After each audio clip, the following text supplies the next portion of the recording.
Kay Rozario was born Ellen Catherine Sorrell in Adelaide, Australia on January 12, 1934. She was one of 5 children of Ellen Cook. As a child, she studied ballet and joined the Girl Guides. When Kay was 16 years old, her older brother died suddenly in a motorcycle accident.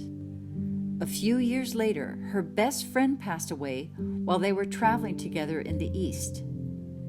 Such losses left Kay with a deep sadness and questions about spiritual matters. The poet Rumi says, "The wound is where the light enters." It was a longing for answers that would eventually lead Kay to her spiritual destiny. By the age of 20, she was working as a writer for various newspapers and periodicals. Her love of travel and people took her to Asia, Singapore, India, and China. Kay met her future husband Bobby in 1955 in a nightclub in Hong Kong where he was working as a musician. Although they became engaged, Bobby left for the United States with his mother Maria and sister Bella in 1956. Then, in 1958, Kay traveled to join Bobby by way of a very dramatic stop in Cuba, where she played a role in the revolution and barely escaped with her life. She eventually joined Bobby in Monterey, California, where they were married in 1958, and their first child, Lisa Marie, was born the next year. After Bobby completed his service in the U.S. Army, they moved to Los Angeles. When Kay arrived in the United States, she was appalled at the treatment of African Americans and wondered if she was the only one who felt it was wrong. She found her answer while shopping in Los Angeles, where she overheard a conversation between 2 African American women that included concepts from the Baha'i writings. She interrupted them to find out where they had learned such beautiful ideas. One of the women invited her to an informal discussion about the Baha'i faith. She accepted the invitation, then later realized she had not taken down any contact information. Kay fretted for days, thinking the woman might never show up to take her to the meeting. But she did.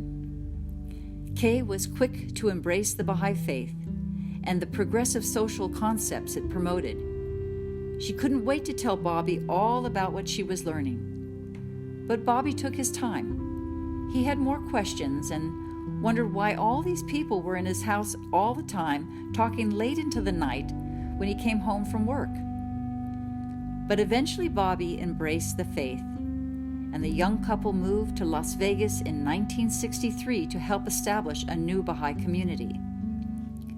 That same year, their second daughter, Leanne Kim, was born. Within a few days of arriving in Vegas, Bobby found work with Louis Prima, and Kay soon began working in public relations within the entertainment industry. Over their lifetime together, Kay and Bobby were invited to dinner at the White House. At another time, they were presented to the Queen of England. Their home was visited by many celebrities, dignitaries, and a princess. But Kay's real joy was in hosting meetings and classes promoting the unity and the oneness of mankind, the elimination of all prejudice, the equality of men and women, and other spiritual and social principles that had immediately captured her heart in the Baha'i writings. For over 60 years, Kay served the Baha'i community in many capacities.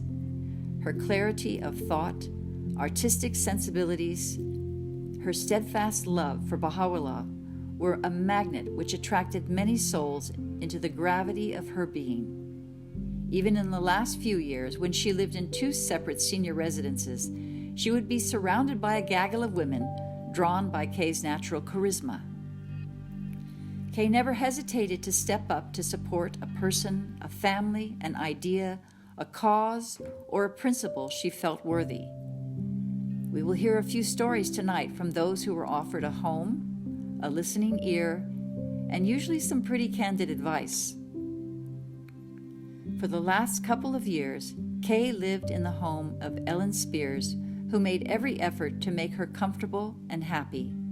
Their mutual love for sharing the message of Baha'u'llah found expression in the many devotional meetings and study classes they hosted together.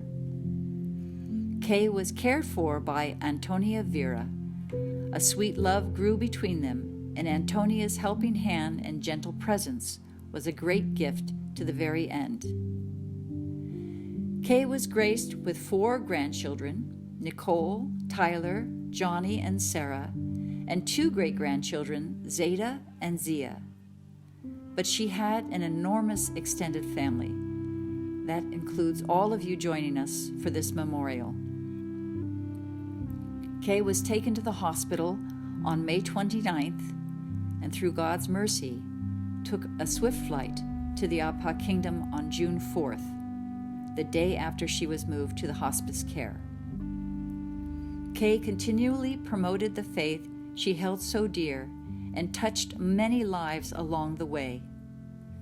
She will be dearly missed.